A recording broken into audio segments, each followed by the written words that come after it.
आगामी लोकसभेसाठी भाजपच्या बैठकांचा धडाका सुरूच आहे। उद्या भाजपच्या दोन महत्त्वाच्या बैठका आहेत।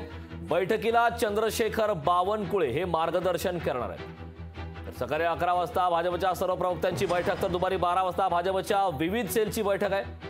त्यामुळे भाजप प्रदेशाध्यक्ष कार्यालयात होणार प्रवक्त्यांची बैठक, तर दादर येथील वसंत स्मृती सभागृहात विविध सेलची बैठक होणार आहे। त्यामुळे आगामी काळातल्या लोकसभा निवडणुकीसाठी आता भाजपच्या बैठकांना आता वेग आल्याचं पाहायला मिळते। उद्या महत्त्वाच्या भाजपच्या दोन बैठका आहेत।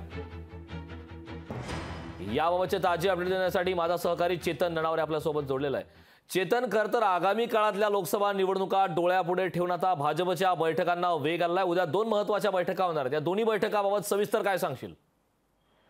निश्चितच, कारण ज्या प्रकारची घोषणा महायुतीतर्फे करण्यात आलेली होती नुकतीच की 14 जानेवारीला संपूर्ण राज्यभरामध्ये भाजप, शिवसेना आणि राष्ट्रवादी अशा तिन्ही पक्षांचे मिळून संयुक्तिक मेळावे होणार आहेत आणि प्रत्येक जिल्ह्यामध्ये मेळावे घ्यायचे आहेत। अशा पार्श्वभूमीवरती लोकसभा निवडणुकीला एकत्रित सामोरे जाताना प्रवक्त्यांनी संपूर्णपणे खबरदारी घेण्याचे आदेश आहेत ते उद्याच्या बैठकीत दिले जाऊ शकतात। आणि यामध्ये विशेषतः महायुतीमधील जे सगळे घटक पक्ष आहेत किंवा प्रमुख पक्ष आहेत त्यांच्या विरोधात कुठलंही वक्तव्य करण्याची चूक आहे ती प्रवक्त्यांनी करू नये। याशिवाय विविध सेल जे आहेत त्यांची एक बैठक आहे ती 12 नंतर आयोजित करण्यात आलेली आहे। या बैठकीमध्ये महायुतीने जे मेळावे 14 जानेवारीला घेतलेले आहेत ते फेल ठरू नये, त्यामुळे सर्व जिल्ह्यांमध्ये शिवसेना आणि राष्ट्रवादीच्या कार्यकर्त्या पदाधिकाऱ्यांसोबत मिळून काम करण्याचे आदेश आहेत ते दिले जातील आणि त्यासाठी उद्या विविध सेलच्याही बैठकीत बोलवण्यात आले। त्यामुळे एकंदरीत लोकसभा निवडणुकीमध्ये सर्वांगाने कुठेतरी भाजप आता मैदानात उतरल्याचं पाहायला मिळतंय। कारण नक्कीच चेतन, वेळोवेळी याबाबतची अपडेट घेऊन नेमकं उद्याच्या बैठकीमध्ये काय घडामोडी घडतात हे पाहणं महत्त्वाचं आहे। खूप खूप धन्यवाद चेतन या सविस्तर अशा माहितीबद्दल।